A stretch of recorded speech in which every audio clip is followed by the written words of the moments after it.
Part 2 of looking inside my notebooks.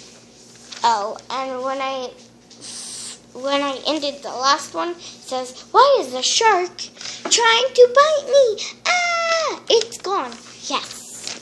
And I didn't, and that's how far I got. Here's another story.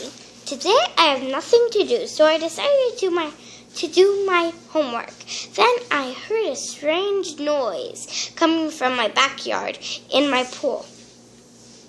I knew that because there were splashes. I looked out my window. There was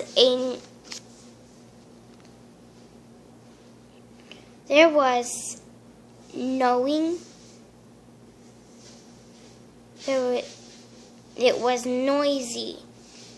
So I went in my backyard. I did not see anything. So I looked in my pool. Still nothing. After 4 hours, I heard the sound again.